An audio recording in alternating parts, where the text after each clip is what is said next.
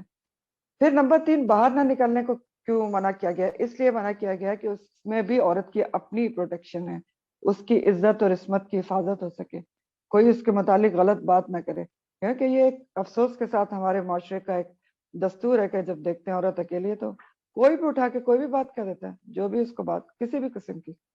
تو اور پھر وہی بات کہ گھر میں رہ کے پرسکون ماحول میں رہ کے ذرا اپنے آپ کو خود اپنے آپ کو سمجھا سکے، کنسول کر سکے اور ریڈی کر سکے آئندہ کے حالات کے لیے. پھر اسی طرح شوہر کے گھر میں رہے، یہ جو کہا گیا 4 مہینے 10 دن اس کو کوئی بھی نہیں کہہ سکتا. تو یہ اس لیے کہا گیا، اس میں بھی بہت بڑی حکمت ہے. عورت اپنے گھر سے اٹیچ ہوتی ہے نا، انسیت ہوتی ہے اس کو، اپنے گھر کے ماحول میں ریلیکس رہتی ہے، یادیں ہوتی ہیں، بہت ساری چیزیں ہیں. تو وہ جب اپنے گھر میں رہے گی تو اس کو ایک سیٹل سکون پرسکون طریقے سے اپنے گھر میں بیٹھ کے آئندہ کا جو پروگرام ہے لائے عمل زندگی کا وہ تیار کرنے کا ٹائم مل جاتا ہے. اگر فوراً یہ گھر سے بھی اس کو ہٹا دیں کہ نہیں نہیں جی یہ تو وراثت ہے، اس کا فیصلہ کرو، یہ کرو وہ کرو، تو دوہرا صدمہ ہے، وہ تو ایک دم پریشان ہو جائے گی.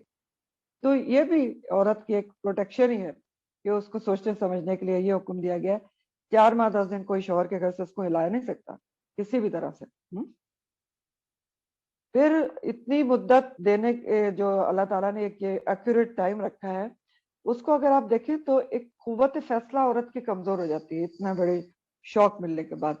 تو 4 ماہ اور 10 دن جو دیے گئے ہیں وہ اس لیے دیے گئے ہیں کہ اس کی قوت فیصلہ واپس آئے اور وہ اپنے اور اپنے بچوں کے لیے صحیح طریقے سے خود فیصلہ کر سکے، بجائے اس کے کہ وہ دوسروں کے ہاتھ میں کھیلے کہ وہ کوئی یہ کہہ رہا ہے اور کوئی یہ کہہ رہا ہے، میکے والے یہ کہہ رہے ہیں، سسرال والے یہ کہہ رہے ہیں. نہیں، اتنا ٹائم اس کو دیا گیا ہے جس میں اس کو کوئی نہیں چھڑے گا، وہ خود اس کی قوت فیصلہ واپس آئے اور وہ خود فیصلہ کرے.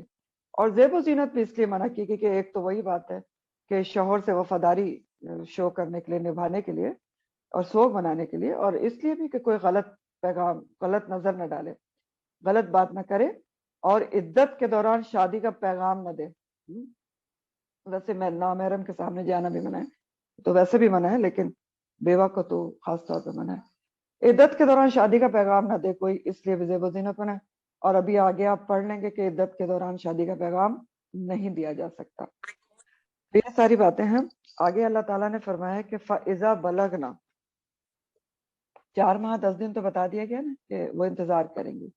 پھر آگے کیا ہوگا 4 ماہ 10 دن کے بعد؟ فَإِذَا، پھر جب بلغنا، وہ عورتیں پہنچ جائیں، اجلہن، اپنی اجل کو، اپنی مدت کو. اجلہ بتا چکی ہوں آپ کو، مقررہ مدت کو کہتے ہیں. اور اجلہن سے مراد یہاں پر عدت ہے کہ جب وہ عورتیں اپنی عدت کو پہنچ جائیں، یعنی ان کی عدت مکمل ہو جائے بیوہ کی، فلا جناح، تو نہیں کوئی گناہ، علیکم، تم پر، فیما، اس بارے میں جو فعلنا، وہ عورتیں کریں، فی انفسہن، اپنے نفسوں کے بارے میں، بالمعروف، معروف طریقے سے. جب عورتیں بیوہ اپنی عدت پوری کر لے تو کوئی گناہ نہیں ہے تم پر، جو عورتیں اپنے نفسوں کے لیے فیصلے کریں معروف طریقے سے. جب بیوہ اپنی عدت پوری کر لے تو اپنی ذات کی بہتری کے لیے جو بھی وہ فیصلہ کرنا چاہتی ہے وہ کر سکتی ہے، اس میں کوئی گناہ نہیں ہے. چاہے تو شوہر کا گھر چھوڑ بھی سکتی ہے، زیب و زینت اختیار کر سکتی ہے، جاب کر سکتی ہے، اپنے مستقبل کے لیے کوئی بھی فیصلہ کر سکتی ہے، اور چاہے تو اس کو نکاح کا پیغام بھی عدت گزرنے کے بعد دیا جا سکتا ہے، دوسرا نکاح بھی کر سکتی ہے، عقد ثانی بھی کر سکتی ہے. تو بنیادی طور پر یہاں پر جو منع کیا جا رہا ہے نا کہ اس میں کوئی گناہ نہیں ہے کہ اپنے نفسوں کے لیے کوئی بھی فیصلہ کرے، تو یہ دوسرا نکاح کرنے کی بنیادی طور پر اجازت ہی دی جا رہی ہے، معروف طریقے سے سب کچھ کیا جا سکتا ہے. فلا جناح علیکم. اب یہ کہا کیوں جا رہا ہے، اس کا بیک گراؤنڈ بھی آپ سمجھ لیں. کہ میں نے آپ کو بتایا نا کہ زبان جاہلیت میں ایک تو 1 سال تک بیوہ کو عدت گزارنی ہوتی تھی، اور اتنے برے طریقے سے. اور پھر کیا ہوتا تھا کہ بیوہ کو بھی وہ ترکے کے طور پر تقسیم کر دیتے تھے کہ یہ تو فلاں بھائی کے حصے میں آ گئی، فلاں بھائی کے حصے میں آ گئی. مال سمجھتے تھے اس کو. سورہ نساء میں آتی بھی یہ بات, النساء 19 ہے, لا یحل لکم ان ترثوا النساء کرہن, تمہارے لیے حلال نہیں کہ تم ورثہ سمجھ کر عورتوں کو کرہن جبرن بانٹ دو, ورثے میں بانٹ دو. تو اس لیے کہا گیا کہ نہیں, یہ حکم دے دیا گیا اسلام نے کہ جب ان کی عدت پوری ہو جاتی ہے تو بیوہ کو کنواری سے زیادہ اختیار ہے, کیونکہ وہ ایکسپیرینسڈ ہے, اس نے بارے میں بہتر فیصلہ کر سکتی ہے. جب اس کی عدت پوری ہو جائے تو تم پر کوئی گناہ نہیں ہے کہ وہ اپنے لیے کوئی بھی معروف طریقے سے فیصلہ کر سکے. اور فلا جناح علیکم جو کہا گیا, تم پر کوئی گناہ نہیں ہے, تو تم کون ہے؟ اس علیکم میں سبھی آتے ہیں. عورت جو بیوہ ہوئی ہے اس پر بھی کوئی گناہ نہیں ہے, اس کا ولی, گھر والے جو ہیں, اور پورا معاشرہ, سبھی کو اللہ تعالیٰ سمجھا رہے ہیں, پورے معاشرے کو سمجھا رہے ہیں کہ تمہارے پاس اس معاملے میں کوئی گناہ نہیں ہے کہ اگر معروف طریقے سے بیوہ اپنے لیے کچھ فیصلے کرنا چاہتی ہے, اگر بیوہ معروف طریقے سے دوسرا نکاح بھی کرنا چاہتی ہے تو اس کو تانے نہ دو. جو فیصلہ وہ معروف طریقے سے کرنا چاہتی ہے اسے کرنے دیا جائے. اگر بچوں کی خاطر نہیں بھی نکاح کرنا چاہتی تب بھی اس کو پریشرائز نہ کیا جائے, وہ اس کو خود فیصلے کرنے دو. فلا جناح علیکم فیما فعلن فی انفسہن بالمعروف, جو خود وہ فیصلہ کرنا چاہتی ہے معروف طریقے سے. صرف شرط یہ ہے کہ بیوہ معروف طریقہ اپنائے, تو وہ اپنے لیے جو بھی فیصلہ کرنا چاہتی ہیں تمہارے پاس میں کوئی گناہ نہیں, اس کو اس کا کام کرنے دو. جو کرنا چاہتی ہے وہ کرنے دو, نکاح کرنا چاہتی ہے نکاح کرنے دو, اللہ تعالیٰ نے نہیں روکا. تو اس آیت کے ذریعے بنیادی طور پر ان غلط رسم و رواج کو ختم کیا جا رہا ہے جو بیوہ عورت کی شخصی آزادی میں حائل ہوتے ہیں. ہندوانہ کلچر کو ختم کیا جا رہا ہے, جس میں بیوہ کی شادی کو غلط سمجھا جاتا ہے, وہ اٹھا کے جلا ہی دیا جاتا ہے کہ اس کو جینے کا حق ہی کوئی نہیں رہا. تو ہمارا دین تو ایسا نہیں ہے. تو بیوہ کو اللہ سبحانہ تعالیٰ نے کنواری سے زیادہ حقوق دیے کہ سب لوگوں کو کہہ دیا کہ تم پر کوئی گناہ نہیں ہے. اگر وہ اپنا خود کوئی فیصلہ کرنا چاہتی ہے, نکاح کرنا چاہتی ہے, نہیں کرنا چاہتی ہے, کوئی اور کام کرنا چاہتی ہے, شوہر کے گھر میں رہنا چاہتی ہے, کہیں اور جانا چاہتی ہے, جاب کرنا چاہتی ہے, جو بھی کرنا چاہتی ہے, شرط صرف یہ ہے کہ معروف طریقہ ہو تو وہ کر سکتی ہے, اس کو کرنے دیا جائے. جو بھی وہ بھلے طریقے سے کرنا چاہتی ہے وہ کرنے دیا جائے. واللہ بما تعملون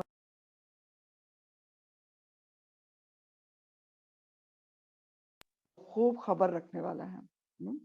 تو یہ کیوں کہا گیا کہ اگر تم بیوہ کو تانے دو گے نا کہ دوسرا نکاح کرنے جا رہی ہے, نہ ہی کرتی, بچوں کی خاطر ایسی کیا مصیبت پڑی ہے, تو بھی وہ خبیر ہے, تمہارے ہر عمل کو دیکھ رہا ہے. اور پھر دوسرا اسپیکٹ یہ بھی ہے کہ اگر عورت معروف طریقے استعمال نہیں کرتی تو بھی اللہ سبحانہ تعالیٰ سب دیکھ رہا ہے. واللہ بما تعملون خبیر.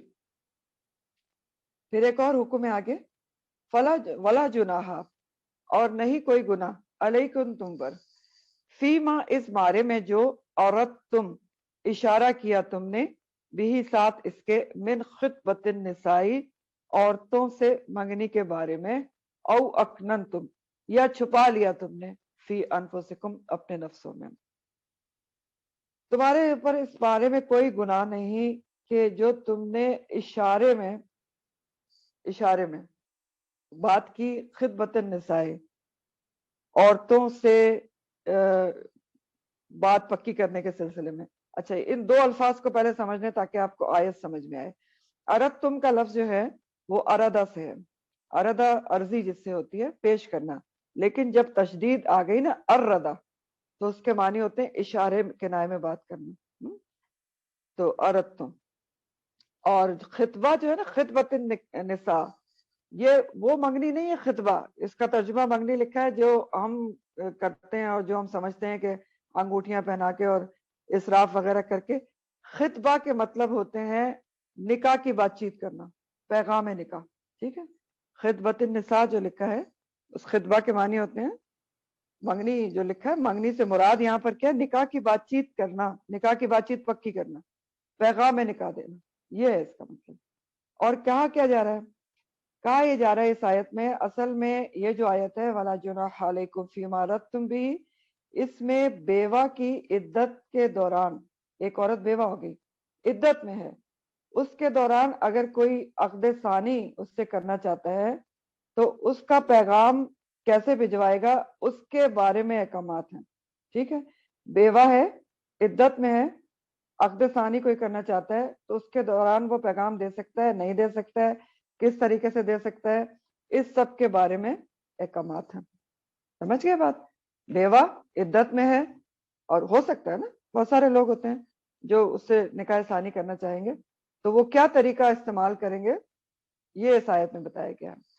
ہاں, اگر کوئی بیوہ عورت عدت ہے, نکاح عدت میں ہے, کوئی شخص اس سے نکاح ثانی کا ارادہ رکھتا ہے تو وہ کیا طریقہ اختیار کرے. تو پہلی بات تو یہ ہے کہ بیوہ کی عدت کے دوران نکاح کا کھلا پیغام دینا جائز نہیں ہے. یہ یہیں سے پتہ چل رہا ہے. کیسے دیا جا سکتا ہے؟ کھلا پیغام تو دے ہی نہیں سکتے. پھر کیسے بات ہو سکتی؟ اشارے کنائے میں بات کی جا سکتی ہے. فیما اردتم, اشارہ کیا تم نے, بھی ساتھ اس کے, من خطبت النسائی. ٹھیک ہے, اشارے کنائے میں نکاح کی بات ہو سکتی ہے. اشارہ کنایہ کیسے ہو سکتا ہے؟ مثلا عورت کا جو ولی ہے یا اس کے کسی رشتہ دار یا اس کی فرینڈ سے جو شخص ایسا ارادہ رکھتا ہے, وہ اشارے میں بات کر لے کہ میں بھی کسی دیندار عورت کی تلاش میں ہوں, یا میں کسی ایسی عورت سے نکاح کرنے کا خواہش مند ہوں, بے شک بیوہ ہو یا متعلقہ ہو. تو یہ سب اشارے کنائے ہوتے ہیں. اشارے کنائے میں بات ہو سکتی ہے.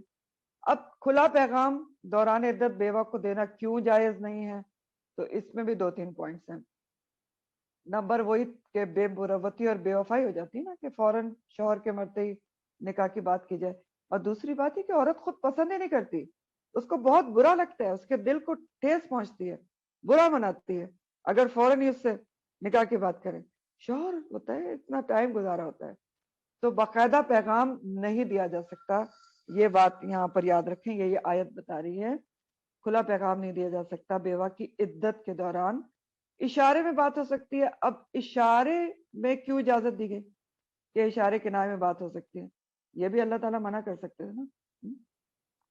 اشارے کنائے میں اس لیے کہا گیا کہ یہ بھی تو ہو سکتا ہے نا کہ ایک سے زیادہ لوگ اس سے ارادہ رکھتے ہوں, خواہش رکھتے ہوں کہ عدت پوری ہوگی تو ہم نکاح کر لیں گے نا. عورت دیکھیں جو بیوہ ہوتی ہے وہ کسی بھی ایج کی ہو سکتی ہے نا, ینگ بھی ہو سکتی ہے, تو ایک سے زیادہ لوگ بھی ہو سکتے ہیں. تو اس لیے اشارے کنائے میں اجازت دی گئی کہ یہ نہ ہو کہ عدت ختم ہوتے ہی کوئی دوسرا پیغام دے دے. تو مردوں کو یہ اجازت ہے کہ بیوہ کی عدت کے دوران اشارے کنائے میں, ڈائریکٹ عورت سے نہیں, اس کے کسی ولی سے, کسی رشتہ دار سے, کسی دوست وغیرہ سے, فی ما اردتم بھی من خطبت النساء, اگر اشارہ کیا تم نے عورتوں سے پیغام دینے کے بارے میں تو بات ہو سکتی. یا پھر کیا کرے, او اکننتم, یا چھپا کر ہی رکھو, فی انفسکم, اپنے دلوں میں, جب تک عدت ختم نہ ہو جائے تو دل میں چھپا کر رکھیں اس خیال کو. دونوں صورتیں ہو سکتی ہیں. پھر اللہ تعالیٰ فرماتے ہیں کہ علم اللہ, جان لیا ہے اللہ تعالیٰ نے. کیا جان لیا اللہ تعالیٰ نے؟ انکم, بے شک تم, ستذکرونہن, ان قریب تم ذکر کرو گے ان عورتوں کا, ان قریب تم یاد کرو گے ان عورتوں کو. یہ ستذکرونہن کا جو لفظ ہے ذکر سے ہے, اور ذکر کیا ہوتا ہے؟ دل میں یاد کرنے کو بھی کہتے ہیں, ذکر قولن کرنے کو بھی کہتے ہیں.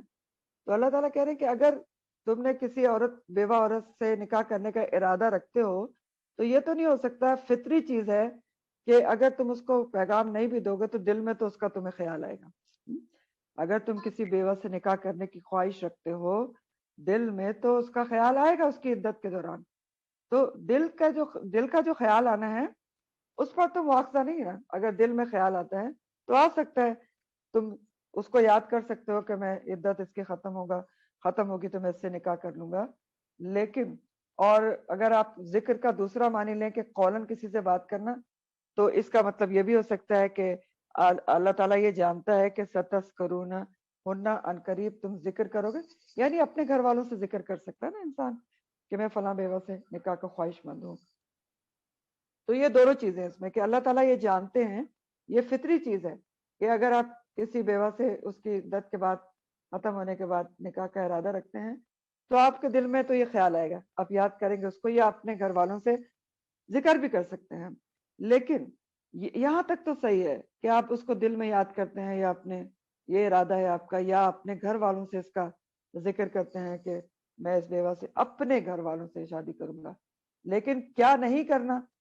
اپنے اس خیال سے مغلوب ہو کر عدت کے دوران کوئی خفیہ وعدہ نہیں کرنا، باہم نہ وعدہ کرنا ہے ڈائریکٹ عورت سے، نہ وعدہ لینا ہے اس سے چھپ چھپا کر گھر والوں سے کسی بھی خلاف شریعت طریقے سے، ولا کلا لیکن نہ تو آئدوہن نہ تم باہم وعدہ کرو ان عورتوں سے سرن چھپ چھپا کر، ٹھیک؟ اپنے دل تک اگر خیال آتا ہے رکھ سکتے ہیں، اپنے گھر والوں سے بات کیے کر سکتے ہیں، ڈائریکٹ عورت کو نہیں آپ کہہ سکتے کہ آپ کی عدت جیسی ختم ہوگی میں آپ سے شادی کرنا چاہتا ہوں، ایسا نہیں ہو سکتا۔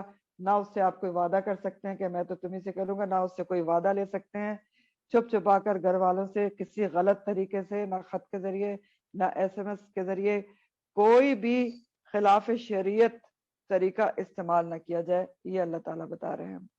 اور وہ تو عدت کے دوران کیا ویسے نارملی بھی خلاف شریعت طریقہ نہیں استعمال کرنا چاہیے، اور خاص طور پر عدت کے دوران اللہ تعالیٰ یہ بات کر رہے ہیں کہ یہاں تک تو صحیح ہے کہ جو اشارے میں تم نے بات کی کوئی گناہ نہیں ہے، کسی ولی وغیرہ سے کہہ دیا یا دل میں ہی چھپا کے رکھا، اور یہ اللہ تعالیٰ جانتے ہیں کہ تم دل میں تو یاد کرو گے، تو دل میں یاد کر لو، کوئی بات نہیں کہ میں نے اس سے نکاح کرنا ہے، لیکن کیا نہیں کرنا؟ وَلَكِنْ لَا تُوَاعِدُوهُنَّ، باہم وعدہ نہ کرو ان عورتوں سے، یعنی نہ وعدہ کرو نہ وعدہ لو کہ آپ مجھے سے شادی کریں گے بعد میں، یہ سب نہیں ہو سکتا عدت کے دوران، سرن چھپ چھپا کر، خفیہ طریقے سے، خاندان والوں سے گھر والوں سے چھپ چھپا کر، ایسا کوئی کام نہیں ہو سکتا، خلاف شریعت طریقے استعمال نہ کرو۔ اور اللہ یہ کہ ان تقولوا الا ان تقولوا قولا معروفا، مگر یہ کہ تم کہو بات بھلی، بھلے طریقے سے بات چیت کرو، اور بھلا طریقہ کیا ہے کہ وہی ولی سے اشارتاً یا اس کے دوست سے یا کسی خاندان والے سے اشارتاً بات کرنے، یہ معروف طریقہ ہے، ان تقولوا قولا معروفا۔ مزید اسی بات کو اور ایکسپلین اللہ تعالیٰ کر رہے ہیں، ولا تعزموا، اور نہ تم عزم کرو، تعزموا کا لفظ عزم سے ہے، اور عزم کے معنی ہوتے ہیں پختہ ارادہ، ولا تعزموا، نہ تم عزم کرو عقدۃ النکاح کا، نکاح کی گرا کا، پختہ ارادہ بھی نہ کرو نکاح کا بیوہ عورت سے، کب تک پختہ ارادہ بھی نہ کرو؟ حتی، یہاں تک کہ یبلغ الکتاب، یہاں تک کہ پہنچ جائے لکھا ہوا، اجلہ، اپنی مدت کو، تو الکتاب لکھا ہوا سے مراد یہاں عدت ہے۔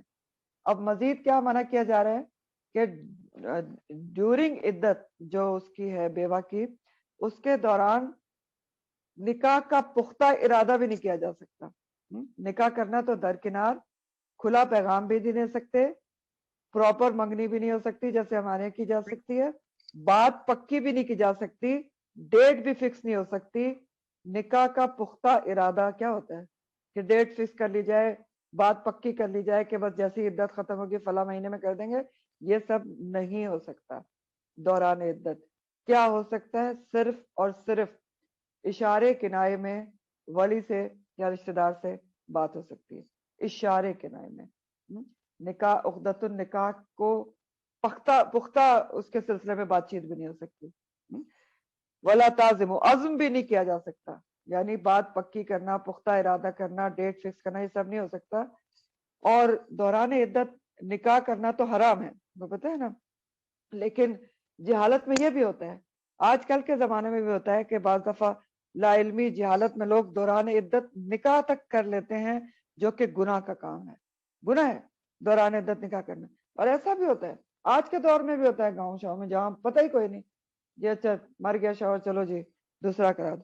دوران عدت نکاح کرنا شدید گناہ ہے، کیونکہ کھلا پیغام دینا تک منع کیا جا رہا ہے، اور عزم بھی نہیں کیا جا سکتا، پکا وعدہ بھی نہیں کیا جا سکتا، ڈیٹ بھی نہیں فکس ہو سکتی، صرف اشارے میں بات ہو سکتی ہے۔ تو جہاں تک عدت کے دوران نکاح کی بات ہے نا، تو علماء کے مطابق اگر کوئی عدت کے دوران کسی سے نکاح کر لیتا ہے تو فوراً تفریق کر دینی چاہیے، یعنی طلاق دلوا دیں، اور پھر عدت گزرنے کے بعد ان دونوں میں جنہوں نے غلطی سے عدت میں نکاح کر لیا ہے دوبارہ نکاح ہو سکتا ہے یا نہیں ہو سکتا، اس کے بارے میں علماء میں اختلاف ہے۔ کچھ علماء نے کہا کہ مطلقاً اب ان کا دوبارہ نکاح بھی نہیں ہو سکتا اگر دوران عدت کر لیا تھا، لیکن جمہور علماء کے مطابق جمہور علماء کا مطلب ہوتا ہے کہ زیادہ تر جو علماء ہیں پڑھے لکھے ان کے مطابق دوبارہ نکاح کر سکتے ہیں. یعنی عدت میں غلطی سے اگر کسی نے نکاح کر لیا تو تفریق کرا دی جائے گی, طلاق کر دی جائے گی. جب عدت پوری گزر جائے گی تو جمہور علماء یہ کہتے ہیں کہ پھر دوبارہ نکاح کے ذریعے دوبارہ تعلق قائم ہو سکتا ہے. تو بہرحال نہ پکی بات کی جا سکتی ہے, نہ کھلا پیغام دیا جا سکتا ہے, صرف اشارے کنائے میں بات ہو سکتی ہے بیوہ کی عدت کے دوران سیکنڈ عقد ثانی کی. وَعْلَمُوا, اور اچھی طرح جان لو, ان اللہ, بے شک اللہ تعالیٰ, یعلم, وہ جانتا ہے, ما فی انفسکم, جو تمہارے نفسوں میں ہے, فاحذروہ, پس ڈرو اس سے. فاحذروہ کا جو لفظ ہے وہ حذرہ سے ہے, کسی خوفزدہ کرنے والی چیز سے بچنا اور ڈرنا, چوکنا رہنا. تو اللہ تعالیٰ فرما رہے ہیں جان لو کہ جو کچھ بھی تمہارے دلوں میں ہے اس کو اللہ تعالیٰ جانتے ہیں. ما فی انفسکم, تو کیا ہے تمہارے دلوں میں, یعنی عورتوں کے معاملے میں جو عورت بیوہ ہوگی اس کے معاملے میں جو کچھ دلوں میں آتا ہے اس سے اللہ تعالیٰ خبردار ہے, جانتے ہیں. ما فی انفسکم, تو ڈرو اس سے. عدت کے دوران ہر وقت تمہارے دل میں یہ خیال نہیں آنا چاہیے کہ میں اس سے نکاح کروں گا, اس سے نکاح کروں گا, اور تم دن ہی گننا شروع کر دو کہ جیسے ہی عدت ختم ہوگی تو میں نکاح کر لوں گا. تو وَاعْلَمُوا أَنَّ اللَّهَ يَعْلَمُ مَا فِي أَنفُسِكُمْ, ڈرو اس سے. کیوں منع کیا جا رہا ہے, کیوں اللہ تعالیٰ ڈرا رہے ہیں؟ کیونکہ دیکھیں اگر ہر وقت انسان اس خیال میں رہتا ہے کہ یہ بس اس کی جیسی عدت ختم ہوگی میں اس سے نکاح کروں گا, تو ہو سکتا ہے کہ نکاح کا پیغام ہی دے ڈالے, مغلوب ہو کر نا سوچ سے, ہاں, یا کوئی خفیہ وعدہ کرنے کی کوشش کرے, یا جیسے میں نے بتایا نکاح ہی کر ڈالے. تو پھر ڈرایا گیا کہ نہیں, دل میں خیال بھی نہ لاؤ, کیونکہ خیال اگر بہت زیادہ آئے گا تو پھر غلط طرف جا سکتے ہو. تو اگر ایسا کوئی خیال آ گیا تو توبہ کر لو. وَاعْلَمُوا أَنَّ اللَّهَ غَفُورٌ حَلِيمٌ, جان لو کہ اللہ تعالیٰ جو ہے وہ غفور بھی ہے, بخشنے والا بھی ہے, اور حلیم بھی ہے, بردبار ہے کہ فوراً پکڑ نہیں کرتا. تو اگر کوئی غلط قسم کے خیالات آ چکے ہیں تو توبہ کر لیں, اللہ تعالیٰ سے معافی مانگ لیں. بخشنے والا ہے, بردبار ہے, حلیم ہے. حلیم کون ہوتا ہے؟ حلم سے ہے نا, بردبار یعنی فوراً پکڑ نہیں کرتا. تو اب ذرا اس کو سم اپ کر کے دیکھ لیں کہ خلاصہ کیا ہے. یہ میں آپ کو خلاصہ بتا دوں. 3 قسم کی عدت کے دوران نکاح کے پیغام کے حوالے سے جو احکامات ہیں وہ میں آپ کو بتاتی ہوں. بیوہ کی عدت کے دوران جو بھی آپ نے پڑھا, کھلا پیغام دینا, منگنی کرنا, پختہ ارادہ کرنا, ڈیٹ وغیرہ فکس کرنا, سب منع ہے, ناجائز ہے.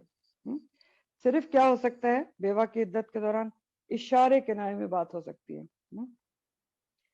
نمبر 2, کون سی طلاق ہوتی ہے؟ رجعی طلاق یافتہ, پہلی یا دوسری طلاق ہوئی ہے, اس میں تو مطلقاً قطعاً حرام ہے کہ جو رجعی طلاق یافتہ عورت ہے اس کو کسی قسم کا بھی پیغام دیا جائے, اشارتاً یا چھپا یا ڈکا, کچھ بھی قطعاً منع ہے. کیوں؟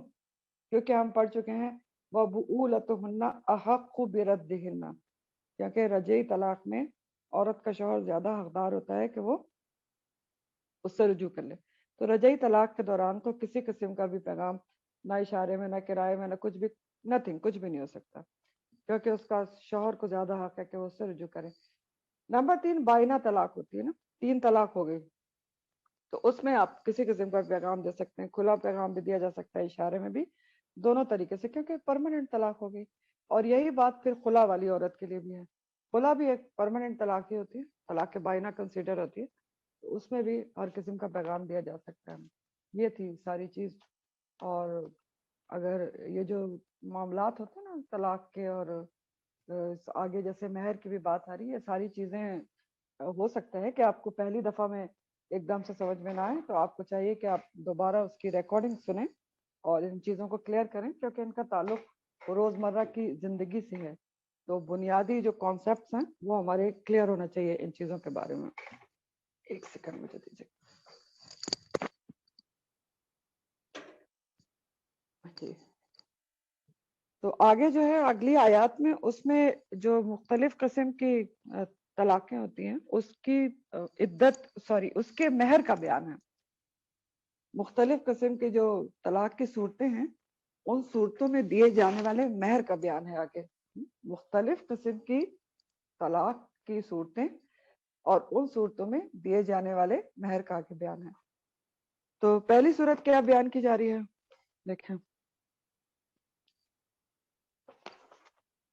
لا جناح، نہیں کوئی گناہ، علیکم تم پر، کس بارے میں کوئی گناہ نہیں ہے تم پر؟ ان طلقتم النساء، کہ تم نے طلاق دے دی عورتوں کو، کن کو؟ کون سی عورتوں کو؟ معلوم، جب تک کہ نہیں، تمسہن، تم نے چھوا ان عورتوں کو، چھوا نہیں تھا ان عورتوں کو اور طلاق دے دی۔ اور سیکنڈ کنڈیشن کیا تھی؟ او تفردوا لہن فریضہ، اور ان کے لیے تم نے مہر بھی مقرر نہیں کیا تھا۔ پہلی سچویشن یہ بیان ہو رہی ہے کہ اگر، اچھا یہ جو فریضہ کا لفظ آیا نا، فریضہ یہ فرضہ سے ہے، اور فرض کیا چیز ہوتی ہے؟ جو لازم اور واجب ہوتی ہے، اور یہاں فریضہ سے مراد مہر ہے، جو لازم اور واجب ہوتا ہے، دینا ہوتا ہے نا۔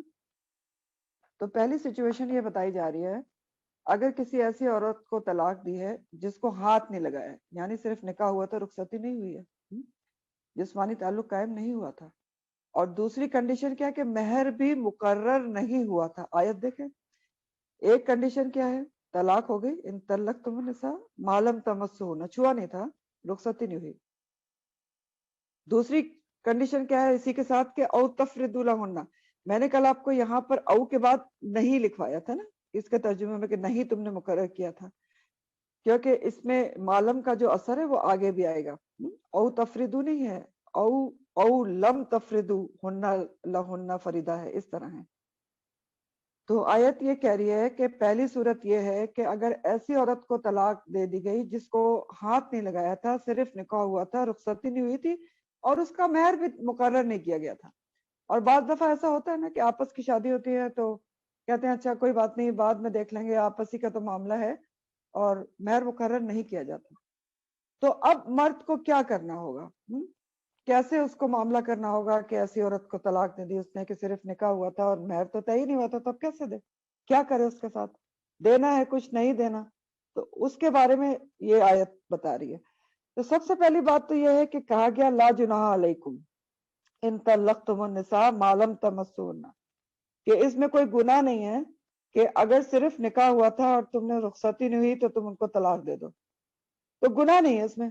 یعنی اگر کسی وجہ سے جینون ریزن ہے، نکاح ہوا تھا ابھی رخصتی نہیں ہوئی، طلاق ہو جاتی ہے، تو یہ کوئی بہت بڑی گناہ کی بات نہیں ہے۔ ناپسندیدہ ضرور ہے، نہیں ہونا چاہیے، بالکل نہیں ہونا چاہیے، لیکن یہ سوچ کے دیکھیں کہ جبرن ایسا ہوتا بھی ہے، نکاح ہوا تھا لیکن کچھ ایسی ریزن سامنے آ گئی کہ جس سے پتا چلتا ہے کہ ان کا نباہ نہیں ہو سکے گا، لیکن پھر بھی کیا کرتے ہیں بعض دفعہ پریشر ڈال کے خاندان والے اور پیرنٹس وغیرہ کہتے ہیں نہیں نہیں رخصتی کر دو، خود ہی صحیح ہو جائیں گے، اور پھر کیا ہوتا ہے؟ رخصتی کے بعد طلاق ہو جاتی ہے۔ تو اس لیے اللہ تعالیٰ نے یہ آپشن دی کہ نہیں، اس میں کوئی گناہ نہیں ہے کہ اگر جینون ریزنس ہے کوئی جو ایسا پتا چل رہا ہے کہ ان کا گزارا نہیں ہو سکتا، تو نکاح کے بعد بھی طلاق ہو سکتی ہے۔ سب سے پہلی بات تو یہاں سے یہ پتا چل رہی ہے۔ اب اس قسم کی طلاق میں مرد کو کیا کرنا ہوگا؟ مہر کیسے دینا ہوگا؟ کیا کس طریقے سے اس عورت کو رخصت کرنا ہوگا؟ کیا سچویشن ہے؟ نکاح ہوا ہے، رخصتی نہیں ہوئی اور مہر طے نہیں ہوا تھا، تو اب کیا کرنا پڑے گا مرد کو؟ وَمَتِّعُوهُنَّ، اور مال و متاع دو ان عورتوں کو، مال و متاع دے کر رخصت کرنا ہے ان عورتوں کو۔ ایک فکس اماؤنٹ نہیں بتایا، کچھ بھی کہا مال و متاع دو ان عورتوں کو، چاہے بے شک رخصتی نہیں بھی ہوئی ہے تو اب کچھ نہ کچھ فائدہ پہنچانا ہے۔ متعوہن، معروف طریقے سے، بے شک ہاتھ نہیں لگایا لیکن پھر بھی کچھ نہ کچھ دینا ہے۔ تو یہ کچھ نہ کچھ کیا ہوگا جو شوہر کو دینا ہے؟ رخصتی نہیں ہوئی تھی، صرف ابھی نکاح ہوا تھا، تو کس طرح رخصت کرنا ہے؟ متعوہن، مال و متاع دو ان عورتوں کو۔ کتنا مال و متاع دو؟ علی الموسع قدرہ، وسعت والے کے اوپر اس کی استطاعت کے مطابق ہے، وہ علی المقتر، اور تنگ دست کے اوپر قدرہ، اس کی وسعت کے مطابق ہے۔ تو کتنا دے گا شوہر؟ اپنی وسعت کے مطابق دے گا۔ اس سچویشن میں کچھ نہ کچھ فائدہ دے گا۔ اگر حیثیت والا ہے تو اپنی حیثیت کے مطابق دے دلا کر رخصت کرے، متعوہن کر کے رخصت کرے، اور اگر غریب تنگ دست ہے تو اپنی حیثیت کے مطابق دے دلا کے رخصت کرے۔ تو اس کے بارے میں نا تفاسیر میں آتا ہے کہ پچھلے زمانے میں، پہلے زمانے میں صحابہ کرام اجمعین کے زمانے میں تو اس قسم کی سچویشن کے لیے کچھ انہوں نے چیزیں فکس بھی کی تھیں جیسے کہیں آتا ہے کہ 500 درہم لازمی دیے جائیں، کہیں پر آتا ہے کہ ایک غلام دے کر رخصت کیا جائے، اور اگر تنگ دست ہے تو کم از کم کچھ جوڑے یا اس طرح بیڈنگ وغیرہ لحاف وغیرہ دے کر رخصت کرے. یہ سب باتیں آتی ہیں. تو اپنی حیثیت کے مطابق بہرحال دینا ضرور ہے. اگر ہاتھ نہیں بھی لگایا تھا، رخصتی نہیں بھی ہوئی تھی، اگر مہر نہیں بھی طے ہوا تھا، تب بھی کیا ہے؟ متعوہن علی الموسع قدرہ اور مختری قدرہ. جو وسعت والا ہے اس کے اپنی حیثیت کے مطابق دے گا، اور جو تنگ دست ہے، موسی بھی اس میں فائل ہے اور مختر بھی اس فائل ہے. موسی وسعت سے ہے، وسعت والا، اور مختر قطرہ سے، تنگ دستی. تو حیثیت کے مطابق شوہر اس کو دے دلا کر رخصت کرے گا، بے شک ہاتھ نہیں لگایا تھا، رخصتی نہیں بھی ہوئی تھی تب بھی. اور اگلی بات تو بہت ہی ہے، دو باتیں جو ہیں وہ بہت غور طلب ہیں. متام بالمعروف، فائدہ تو پہنچانا ہے معروف طریقے سے، کچھ نہ کچھ تو دینا ہے، چاہے مختر ہے، تنگ دست ہے یا حیثیت والا ہے. متام بالمعروف تو کرنا ہے، یہ اللہ کا حکم ہے. حقاً علی المحسنین، یہ حق ہے، ثابت ہے، یہ بات سچ ہے. علی المحسنین، محسنین کے اوپر، کہ جو محسن ہے اور مومن جو ہے وہ محسن ہوتا ہی ہے نا. تو اگر تم محسن ہو تو اللہ تعالیٰ فرما رہے ہیں کہ یہ حق ہے تمہارے اوپر، یہ ذمہ داری ہے کہ اگر ہاتھ نہیں بھی لگایا تھا تو احسان کے ساتھ، دستور کے مطابق، معروف طریقے سے، خوبصورتی کے ساتھ دے دلا کر رخصت کرو. اور افسوس کے ساتھ کہ ہم نے دیکھا کہ اس موقع پر جب طلاقیں ہو رہی ہوتی ہیں، بڑے بڑے نمازی پرہیزگار بھی احسان تو درکنار عدل بھی نہیں کر پاتے. لیکن یہ اللہ کا حکم ہے، اور کہ اگر محسن ہو، حقاً علی المحسنین ہے. اتنی ڈیپتھ ہے اس جملے میں کہ اگر تم مومن ہو تو احسان کرو گے ہی، کیونکہ مومن تو محسن ہوتا ہی ہے. اگر رخصتی سے پہلے بھی، صرف نکاح کے بعد طلاق ہو گئی ہے، مہر تم نے نہیں بھی طے کیا تھا، تب بھی اگر تم مومن ہو، محسن ہو، تو اپنی حیثیت کے مطابق دے دلا کر ہی رخصت کرو گے. متام بالمعروف، فائدہ تو پہنچانا ہے، چاہے موسی ہے، وسعت والا ہے، یا تنگ دست ہے، کچھ نہ کچھ تو دینا ہے. حقاً علی المحسنین. اب اس کی حکمت کیا ہے؟ کیوں اللہ تعالیٰ نے یہ لازم رکھا؟ حکمت اور مسئلہ ہے کہ ایک تو عورت کی دلجوئی اور دلداری ہے نا، بے شک رخصتی نہیں ہوئی تھی، اس کے نام کے ساتھ جڑی تو رہی ہے نا، تو کچھ نہ کچھ دیا جائے. اور پھر جو اس طرح کی سچویشنز میں دو خاندانوں میں جو ہمیشہ کے لیے ایک دشمنی، ایک محاذ آرائی کا ماحول ہو جاتا ہے، اس کا سدباب کرنے کی کوشش کی گئی ہے. تو بہرحال یہاں جس طلاق کا ذکر ہے کہ ابھی رخصتی نہیں ہوئی تھی اور مہر بھی طے نہیں ہوا تھا تو طلاق ہوگی، اس کو طلاق متاع کہتے ہیں. متعوہن کا جو لفظ ہے، طلاق متاع کہا جاتا ہے اس کو، کہ نکاح ہوا تھا، مہر مقرر نہیں ہوا، نہ جسمانی تعلق قائم ہوا، طلاق ہو گئی، تو اس کو طلاق متاع کہتے ہیں. اور طلاق متاع کی عدت نہیں ہوتی. اور اس متاع طلاق کا مہر جو ہے وہ کتنا، آپ کو پتا چلا یہاں سے، شوہر کی حیثیت کے مطابق ہے. اگر جتنا وہ وسعت والا ہے تو اپنی حیثیت کے مطابق دے، تنگ دست ہے تو اپنی حیثیت کے مطابق دے. اور اس مہر کو مہر متاع کہتے ہیں، مہر متاع. ایک سچویشن ہو گئی. اب یہاں پر ایک اور بھی سچویشن ہو سکتی ہے، وہ بھی لکھ لینا، پھر اگلی آیت پہ چلتے ہیں. دوسری سچویشن یہ ہے کہ مہر، ابھی پہلی میں تو آپ نے یہ پڑھا کہ مہر مقرر نہیں کیا گیا تھا، لیکن اب دوسری سچویشن کیا ہے، اور ہاتھ بھی نہیں لگایا، یعنی رخصتی بھی نہیں ہوئی تھی. دوسری سچویشن یہ ہے کہ مہر مقرر نہیں کیا گیا تھا، نکاح ہو گیا، رخصتی بھی ہو گئی، ٹھیک ہے، رخصتی کے بعد طلاق ہو گئی. پچھلی سچویشن میں کیا تھا؟ نکاح ہوا ہے، رخصتی نہیں ہوئی، ہاتھ نہیں لگایا تھا، مہر مقرر نہیں ہوا تھا، طلاق ہو گئی. تو اب کیا ہوا کہ وہ اپنی حیثیت کے مطابق ہوگا. دوسری سچویشن کیا ہے؟ نکاح ہوا تھا، مہر مقرر نہیں کیا تھا، رخصتی بھی ہو گئی، وہی اپنوں کی شادی تھی، کوئی بات نہیں، بعد میں، لیکن کیا ہوا، اب رخصتی کے بعد طلاق ہو گئی. تو اب کیسے مہر دے گا؟ کیونکہ مہر تو مقرر ہی نہیں ہوا تھا. اب کیا کرنا ہوگا؟ اب مرد کو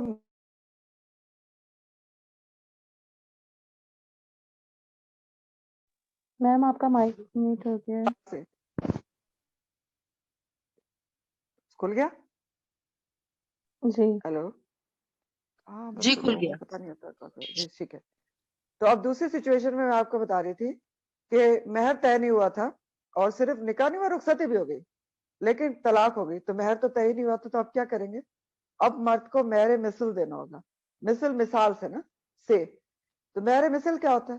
یعنی وہ مہر جو لڑکی کے خاندان میں چلا آ رہا ہے، یعنی لڑکی کی بہنوں کو کیا مہر دیا گیا، خالاؤں کا کیا طے ہوا، ماں کا کیا طے ہوا، پھوپھیوں وغیرہ کا، تو اس حساب سے اب مہر مثل شوہر دے گا، کیونکہ مقرر نہیں ہوا تھا، رخصتی بھی ہو چکی تھی.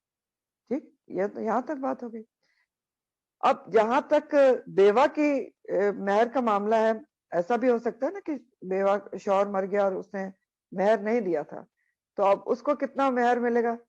زیادہ تر علماء کے مطابق مہر جو بیوہ کا ہوتا ہے اس کو پورے کا پورا جو مہر طے ہوا تھا وہ ملے گا، چاہے رخصتی نہیں بھی ہوئی اور اس کا شوہر فوت ہو گیا، پھر بھی پورا مہر دیا جائے گا جو طے تھا. اور اگر مہر مقرر نہیں ہوا تھا اور لڑکی بیوہ ہو گئی تو پھر مہر مثل ملے گا اس کو، یعنی جو خاندان میں راجے ہے، جو بہن کو ملا، جو ماں کو ملا، وہ ملے گا. ٹھیک ہے، یہاں تک ہو گیا. کوشچن کوئی ہے تو لکھ لیجیے گا، اینڈ میں ڈسکس کر لیں گے. پھر آگے اللہ تعالیٰ فرماتے ہیں، ایک اگلی سچویشن ہے، ایک اور سچویشن ہے اور اس میں مہر کا بیان ہے. وَإِن طَلَّقْتُمُوهُنَّ، اور اگر طلاق دو تم عورتوں کو، کب؟ من قبلی، اس سے پہلے، ان یہ کہ تمسوہن، تم نے ہاتھ لگایا ان کو، ہاتھ لگانے سے پہلے طلاق دی تم نے عورت کو، اور وقت فرضتم، اور تحقیق مقرر کر دیا تھا تم نے، لہن، ان کے لیے فریضہ. اب یہ تیسری سچویشن کیا ہے کہ نکاح ہوا ہے، رخصتی نہیں ہوئی ہے، تعلق قائم نہیں ہوا، لیکن مہر مقرر کیا تھا. پہلے میں تو مقرر نہیں ہوا تھا نا، اب کیا ہے؟ مہر مقرر ہوا تھا. اب کیا ہوا؟ رخصتی سے پہلے طلاق ہو گئی، تو شوہر کتنا اب مہر ادا کرے گا؟ مہر مقرر کیا گیا تھا، فنصف، تو نصف ادا کرنا ہے، ما فرضتم، جو مقرر کیا تھا تم نے. یعنی دیکھیں، نکاح ہوا ہے، رخصتی نہیں ہوئی، مہر 10 لاکھ طے ہو گیا، لیکن رخصتی سے پہلے ہی طلاق ہو گئی، تو اب شوہر کتنا مہر ادا کرے گا؟ فنصف، 5 لاکھ ادا کرے گا. ٹھیک ہو گیا. پھر اللہ تعالیٰ نے اس میں بھی ایک ایکسپشن بتائی کہ اللہ ان یعفون، یا یہ کہ وہ عورتیں معاف کر دیں. عورت کیا کرے؟ جس کی طلاق ہوئی ہے وہ مہر معاف بھی کر سکتی ہے، یہ آپشن ہوتی ہے، تو وہ اپنا حق کے مہر معاف کر دے تو ایسا ہو سکتا ہے، وہ معاف کر سکتی ہے. یا پھر کیا ہے؟ او یعفو الذی، یا معاف کر دے وہ شخص، بیدہ، جس کے ہاتھ میں ہے عقدۃ النکاح، نکاح کی گرہ. یہ کون شخص ہے جس کے ہاتھ میں نکاح کی گرہ ہے؟ شوہر. تو شوہر معاف کر دیں. شوہر کیسے معاف کرتے؟ یعنی بجائے نصف کے پورے کا پورا مہر دے دیں، یہ تفسیر کی گئی اس کی، تو یہ بھی ہو سکتا ہے.